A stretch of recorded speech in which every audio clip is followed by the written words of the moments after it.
वहीं आजम खां की जौहर यूनिवर्सिटी को लेकर विवाद और तमाम घटनाक्रम यही नहीं थमते हैं। यहां बिल्डिंग के चैम्बर से हजारों की तादाद में किताबें भी बरामद हुई हैं। ऐसा दावा किया जा रहा है कि ये किताबें मदरसा आलिया से चोरी हुई थी। पुलिस ने आरोपी अनवर और सालिम की निशानदेही पर यूनिवर्सिटी की लिफ्ट के चैम्बर से ये किताबें बरामद की। अब्दुल्ला आजम के करीबी दोस्त हैं अनवर और सालिम। अब इनकी निशानदेही पर ये किताबें बरामद की गई हैं। कहा जा रहा है कि ये किताबें चोरी की हैं। मदरसा आलिया से ये किताबें चोरी हुई थी जो अब यहां से मिली हैं।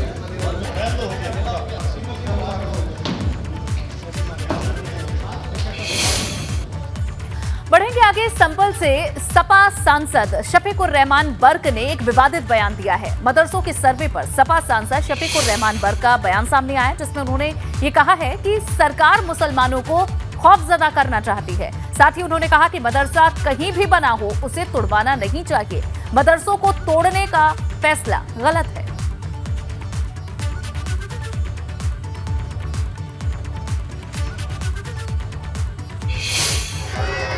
उनकी नियत मुसलमानों को खौफजदा करना, हरेसमेंट फैलाना। अब हमें मुसलमानों की तालीम भी पसंद नहीं। भाई तालीम तो सारे मुल्क के हर बिरादरी, कोई किसी कौम बिरादरी किसी मजहब का हो, तालीम सबके लिए होनी चाहिए और बराबर होनी चाहिए, क्योंकि जब ही मुल्क आगे बढ़ेगा तरक्की करेगा। तालीम से मुल्क हमारा भी अधूरा है। और अब बात करते हैं इलाहाबाद यूनिवर्सिटी की, जहां फीस वृद्धि के खिलाफ छात्र आर पार के मूड में हैं। प्रदर्शन के दौरान आज कई छात्रों ने अपने ऊपर मिट्टी का तेल और पेट्रोल छिड़ककर आत्मदाह की कोशिश की। मौके पर मौजूद पुलिस वालों ने छात्रों को आत्मदाह करने से रोका। आपको बता दें कि इलाहाबाद यूनिवर्सिटी में फीस वृद्धि को लेकर छात्रों का हंगामा लगातार जारी है। ये 3 तस्वीरें आप देख पा रहे हैं। कल भी प्रदर्शन के दौरान एक छात्र ने आत्मदाह की कोशिश की थी। तीसरी मंजिल की छत पर चढ़कर एक छात्र ने आत्मदाह की धमकी दी थी। और उसके बाद आप देख सकते हैं, जब बारिश हुई उसके बावजूद छात्रों का ये प्रदर्शन रुका नहीं। जमीन पर लेटकर छात्र अपना प्रदर्शन जारी रखे हुए थे। साफ तौर पर छात्रों के अंदर व्याप्त रोष, गुस्सा इन तस्वीरों से आप देख सकते हैं। आज भी आत्मदाह की कोशिश की गई। जान देने की धमकी कई छात्र दे चुके हैं। 2 तस्वीरें आप देख पा रहे हैं। और जो छात्रों का संघर्ष है वो बारिश में भी किस तरह जारी रहा। सड़क पर लेटकर छात्रों ने अपना प्रदर्शन जारी रखा जब बारिश हो रही थी।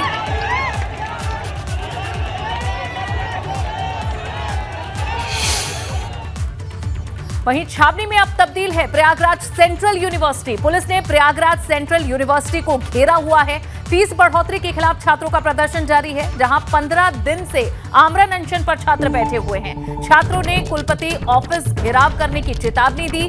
सेंट्रल यूनिवर्सिटी की फीस में 4 गुना वृद्धि किए जाने के खिलाफ विभिन्न छात्र संगठनों का ये आंदोलन लगातार चल रहा है। यूनिवर्सिटी के कैंपस में यूनियन हॉल के बाहर छात्र बीते 15 दिनों से आमरण अनशन पर बैठे हैं और इसी के चलते प्रशासन भी सतर्क है। आंदोलित छात्रों ने आज एक पोस्टर भी जारी किया जिसमें बड़ी चेतावनी दी है। छात्रों ने पोस्टर में लिखा है, आर या पार मंगलवार। छात्रों की इस चेतावनी को देखते हुए यूनिवर्सिटी कैंपस को पूरी तरह से छावनी में तब्दील कर दिया गया।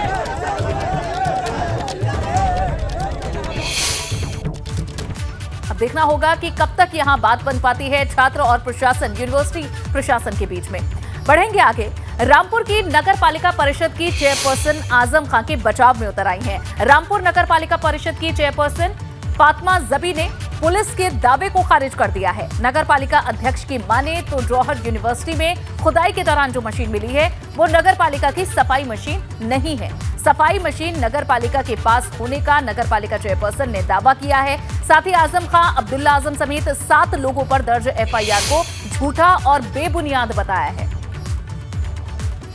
नगर पालिका ने इनकार कर दिया है कि जो मशीन मिली है वो उनकी है ही नहीं।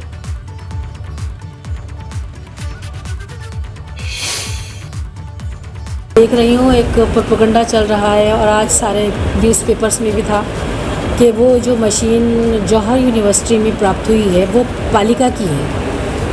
कोई बाकर कोई दलाल है उसने एफआईआर कराई, जबकि उस गाड़ी से नगर पालिका का कोई ताल्लुक नहीं। वो गाड़ी पालिका की है ही नहीं। पालिका ने जो अब तक 5 खरीदी थी गाड़ियाँ, जिसमें हमारा पास जो जिस मत से खरीदी गई, जितनी गाड़ियाँ खरीदी गई, वो सारा प्रूफ, हमारी मूल पत्रावली जिन टेंडर प्रक्रिया के तहत हुई वो सारी हमारे पास सब मौजूद है। सारी गाड़ियाँ हमारे पास मौजूद है जो हमारी वर्कशॉप में हैं। बढ़ते हैं आगे। मैनपुरी से खबर मिल रही है, एक हादसा हुआ है। मैनपुरी में स्कूल वैन में आग लग गई। स्कूल वैन में 6 बच्चे उस वक्त सवार थे। शहर के बीचों बीच वैन में आग लगने से अफरा तफरी मच गई। गनीमत ये रही कि कोई बड़ा हादसा नहीं हुआ। स्कूल वैन एक नामचीन स्कूल की बताई जा रही है, जिसमें अचानक से आग लग गई और जब यह हादसा हुआ, स्कूल वैन के अंदर 6 छात्र मौजूद थे। आग लगने से आसपास अफरा तफरी का माहौल बन गया। ये तस्वीर उस दौरान की सामने आई है। एक नामचीन स्कूल की ये वैन बताई जा रही है। गनीमत ये रही कि कोई बड़ा हादसा नहीं हुआ। स्कूली बच्चे इसमें सुरक्षित बताए जा रहे हैं। और अर्पित हमारे संवाददाता जुड़े हैं। अर्पित चतुर्वेदी हमारे साथ हैं। अर्पित, ये बताएं कि क्या अभी तक इस हादसे का कारण पता चला और सभी लोग सुरक्षित हैं, सभी बच्चे सकुशल हैं? जी, बच्चे तो पूरी तरीके से सुरक्षित हैं, क्योंकि जैसे ही आग लगने की नौबत उस कार में आई और धुआं उठना शुरू हुआ, वैसे ही कार के ड्राइवर ने कार को रोक करके और सभी बच्चों को तुरंत सबसे पहले बाहर निकाला। उनके जो स्कूल बैग थे उनको बाहर निकाला। मगर इसमें एक देखने वाली बात यह है कि इतने इलीगल वाहन, जो कि ना कि उनके फिटनेस पूरे हैं, ना ही उनके पेपर्स पूरे हैं, उसके बावजूद भी ये स्कूलों में चल रहे हैं। छोटे छोटे बच्चे उनमें पूरे कचड़े की तरह भर भर के उनको इधर उधर ले जाया जाता है। पेरेंट्स की भी उसमें कहीं ना कहीं देखने को मिला है कि पेरेंट्स भी ध्यान नहीं देते कि मतलब इलीगल व्हीकल्स पे कैसे मतलब जो कि फिटनेस नहीं है, अप्रूवल नहीं है, गैस पास कार है, उनमें बच्चों को भेजा जा रहा है। लेकिन हैरानी की बात ये भी है अर्पित कि एक नामचीन स्कूल की वैन बताई जा रही है। ऐसे में किस तरह से नियमों को धता बताते हुए इस तरह की वैन चल रही है? जैसा आपने बताया कि कई नियमों का पालन नहीं हो रहा था, तो क्या इस पर स्कूल प्रशासन की तरफ से या फिर अभिभावकों की तरफ से भी कुछ कहा गया? देखिए, इस स्कूल का पहले भी एक बार ऐसा ही एक मिलता जुलता मामला आया था सामने। तो स्कूल प्रशासन हर बार ये कह देता है कि ये जो वैन लगी हुई है, इन लोगों ने अपने प्राइवेट पर्पज से लगाई हुई है, मतलब कि स्कूल का उस वैन से कोई लेना देना ही नहीं है। मगर आप देखिए कि ये एक अच्छी बात, मतलब ऐसी एक अजीब सी बात निकल के आती है कि वही स्कूल जो एक सम्मानित स्कूल है पूरे मैनपुरी का, उसी के गेट से ही उन बच्चों को लिया जाता है और स्कूल कहता है कि साफ तौर पर पल्ला झाड़ते हुए स्कूल प्रशासन दिख रहा है। शुक्रिया अर्पित इस पूरी जानकारी के लिए। बढ़ेंगे आगे। एक और बड़ी खबर आपको दे दें। वाराणसी के सिगरा इलाके में एक शख्स की कार से कुचलकर मौत हो गई। हादसे का वीडियो अब सोशल मीडिया पर वायरल है। इस मामले में पुलिस ने कार सवार 2 लोगों के खिलाफ केस दर्ज कर लिया है। पुलिस का कहना है कि मामूली बात पर शख्स की फॉर्च्यूनर सवार लोगों से विवाद हुआ था, जिसके कुछ ही देर बाद फॉर्च्यूनर सवार लोगों ने स्कूटी सवार राजेंद्र को टक्कर मार दी और हादसे में राजेंद्र की मौत हो गई। पुलिस ने कार सवार 2 लोगों के खिलाफ अब केस दर्ज कर लिया है। यही वो गाड़ी है जिससे कुचलकर स्कूटी सवार राजेंद्र की मौत हुई है। बताया गया कि कुछ समय पहले इनसे विवाद हुआ था। वाराणसी के सिगरा इलाके की ये तस्वीरें आपने देखी, जहां एक शख्स की कार से कुचलकर मौत हो गई और इसका वीडियो सामने आ चुका है। पुलिस ने कार सवार 2 लोगों के खिलाफ केस दर्ज कर लिया है। इनकी तलाश की जा रही है। पुलिस का कहना है कि मामूली बात पर शख्स की फॉर्च्यूनर सवार लोगों ने उनसे विवाद हुआ, जिसके बाद इस हादसे में स्कूटी सवार व्यक्ति की मौत हो गई। और ये देखिए, ये सीसीटीवी तस्वीर किस तरह से ये तेज रफ्तार फॉर्च्यूनर गाड़ी आगे बढ़ती है और इसी फॉर्च्यूनर गाड़ी ने स्कूटी सवार राजेंद्र को टक्कर मार दी, जिसके बाद राजेंद्र की मौत हो गई। और अब खबर आगरा से, जहां देर रात एक होटल में पति पत्नी का हाई वोल्टेज ड्रामा देखने को मिला। यहां एक महिला ने अपने पति को उसकी शादीशुदा प्रेमिका के साथ होटल में रंगरलियां मनाते हुए रंगे हाथों पकड़ लिया। पति की हरकतों से खफा पत्नी ने वहीं चप्पल उतारकर पति की पिटाई कर दी। पति की शादीशुदा गर्लफ्रेंड भी इसके भी बाल नोचकर उसकी पिटाई की गई है। इस दौरान पति और उसकी प्रेमिका महिला के सामने हाथ जोड़कर गिड़गिड़ाते हुए ये तस्वीरें भी सामने आई हैं। तकरीबन 1 घंटे तक होटल में इसी तरह ड्रामा चलता रहा। बाद में पुलिस को कॉल कर बुलाया गया। वीडियो में देखा जा सकता है कैसे महिला अपने पति और उसकी प्रेमिका को लगातार पीट रही है। साथ ही साथ ये भी पूछ रही है कि आखिर धोखा क्यों दिया। प्रेमिका के साथ पकड़े जाने पर पति हाथ जोड़कर माफी मांगता हुआ नजर आ रहा है। आप भी देखिए। तेरे चक्कर में मैं 1 महीने से बात नहीं कर रही हूँ, 1 महीने से बात नहीं कर रही हूँ, 1 महीने से। यार, तो आज के बाद मैं कोई हफ्ते नहीं,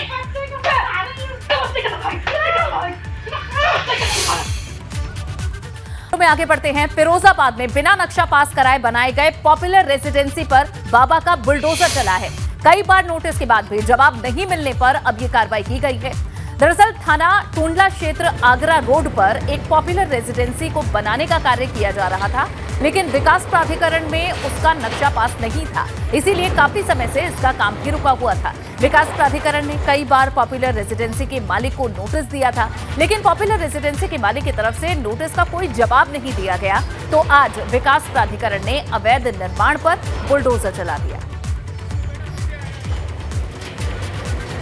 बिना नक्शा पास कराए ये कार्य किया जा रहा था और इसके बाद अब ये कार्रवाई देखने को मिली है।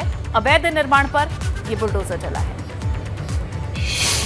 और अब खबर लखनऊ से। लखनऊ में अतीक के गुर्गे के खिलाफ कार्रवाई हुई है। अतीक के गुर्गे के अपार्टमेंट का अवैध हिस्सा गिरा दिया गया है। एलडीए के अधिकारियों के साथ भारी पुलिस फोर्स मौजूद रही जब ये कार्रवाई की गई। तस्वीरें भी आप देख सकते हैं। ये अतीक के गुर्गे का घर बताया जा रहा है, जिसका जो अवैध निर्माण था उसे अब ढहा दिया गया है। अपार्टमेंट का ये अवैध हिस्सा था जिस पर कब्जा किया गया था, निर्माण किया गया था। बुलडोजर से इसे ढहा दिया गया है। इस दौरान एलडीए के अधिकारी और साथ ही भारी पुलिस फोर्स मौजूद रही। किसी तरह का विरोध अगर इस कार्रवाई के बीच में होता तो उनसे भी निपटने के पूरे इंतजाम थे। फिलहाल ये ध्वस्तीकरण की कार्रवाई की गई है। ये दो तस्वीरें आपको दिखा रहे हैं जहां एलडीए अधिकारियों की मौजूदगी में यहां कार्रवाई की गई है। अपार्टमेंट का अवैध हिस्सा गिरा दिया गया है। अतीक अहमद के ये करीबी बताए जा रहे हैं, उसके कुर्गे बताए जा रहे हैं, जिनके इस अपार्टमेंट के अवैध हिस्से को ढहा दिया गया है। लगातार उत्तर प्रदेश सरकार माफियाओं पर कड़ी कार्रवाई की जा रही है। उनके द्वारा माफियाओं के अवैध कब्जे, जमीनों को अब कब्जा मुक्त कराया जा रहा है। कुर्की उनके खिलाफ की जा रही है। और लखनऊ से ही एक और बड़ी खबर आपको दे दें। विधानसभा में सपा विधायकों का धरना अब खत्म हो चुका है। इस वक्त ये बड़ी खबर, सदन के वेल में धरने पर बैठे थे समाजवादी पार्टी के विधायक और अब ये धरना खत्म हुआ है। विशेषाधिकार हनन का आरोप लगाया गया था। कल विधानसभा तक पैदल मार्च करने से रोका गया था और इसी के खिलाफ ये धरना दिया गया। विधानसभा अध्यक्ष और संसदीय कार्य मंत्री ने सपा विधायकों से बात की। पैदल मार्च रोके जाने के मामले में जांच का आश्वासन दिया। इस वक्त की ये बड़ी खबर। और विवेक हमारे संवाददाता जुड़ गए हैं। विवेक, अब ये धरना खत्म हो चुका है? समाजवादी पार्टी के विधायक वहां बैठे हुए थे और रविदास मल्होत्रा से मेरी बात हुई। उन्होंने कहा कि हम लोगों ने धरना आमरण अनशन शुरू किया था। वास्तव में वो धरना नहीं था, आमरण अनशन था, क्योंकि उनकी बात सुनी नहीं गई और जिस तरह से रोका गया तो वो एक जो विधायक हैं और उनके जो अधिकार होते हैं उनका हनन किया गया। उसको लेकर इन्होंने विशेषाधिकार जो नोटिस है वो भी दिया है। आज वहाँ पे समाजवादी पार्टी के सभी विधायकों ने 311 के तहत नोटिस दिया है और विशेषाधिकार के हनन का आरोप लगाया है। आज आमरण अनशन के लिए बैठ गए। वेल में आके सारे विधायक बैठ गए थे। काफी देर तक वहां पर नारेबाजी भी उन्होंने की, सरकार पर दमन का आरोप लगाया नारे लगाते हुए। इसके बाद वहां पर विधानसभा अध्यक्ष पहुंचे हैं और जो संसदीय कार्य मंत्री सुरेश खन्ना वो भी पहुंचे।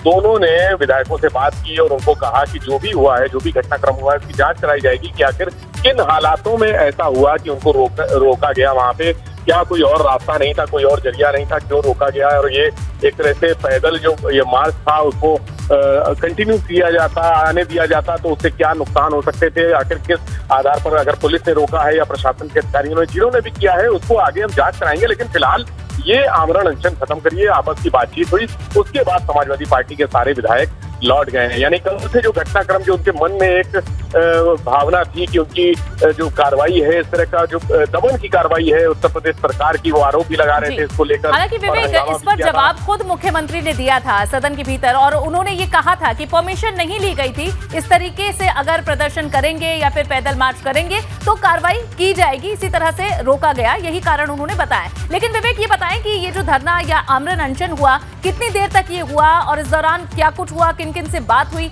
इसके बारे में थोड़ी और जानकारी दें। 1 घंटे तक ये आमरण अनशन के लिए वहां पर बैठ गए थे सारे विधायक, क्योंकि जब सपा के जो नेता प्रतिपक्ष हैं अखिलेश यादव उन्होंने वॉकआउट कर दिया था, सदन से बाहर आ गए थे और बाहर आके मीडिया से बात की। उन्होंने आरोप लगाया कि जो भी सवाल उन्होंने उठाए, जो भी मुद्दे उठाए, उसका संतुष्टिजनक जवाब सत्ता पक्ष की तरफ से नहीं दिया गया। कोई भी जो भी मुद्दे उठा रहे थे वो आंकड़े के साथ, क्योंकि पूरी तैयारी कल की थी। ठीक है, तो कुल मिलाकर ये जो पूरा मामला रहा है, इसमें अब ये धरना खत्म हो चुका है और अब देखना होगा कि अभी और भी जब सत्र चलेगा तो किस तरीके से पक्ष और विपक्ष की जो गहमा गहमी है वो देखने को मिलेगी। और इस बीच एक बड़ी खबर मिल रही है, कानपुर में अतिक्रमण के खिलाफ कार्रवाई की गई है। नगर निगम के दस्ते को लेकर लोगों में हड़कंप मच गया। अल्टीमेटम दिए जाने पर भी फुटपाथ पर कब्जा किया गया था, जिसके बाद अब ये कार्रवाई की गई है। नगर निगम की टीम ने बुलडोजर की कार्रवाई की है। कानपुर में अवैध कब्जे पर यह कार्रवाई की गई है। नगर निगम के दस्ते को देख लोगों में हड़कंप मच गया। हालांकि अल्टीमेटम दिया गया था नगर निगम की ओर से, फुटपाथ पर जो कब्जा किया गया था, ये दुकानें हटाने की बात कही गई थी, लेकिन ये कब्जा नहीं हटाया गया, जिसके बाद अब नगर निगम की टीम ने पहुंचकर बुलडोजर की कार्रवाई दिखाई है, जिससे हड़कंप भी मचा। ये तस्वीरें आप देख रहे हैं, कानपुर में अवैध कब्जा किया गया था, जिसके बाद अब प्रशासन ने कदम उठाया है।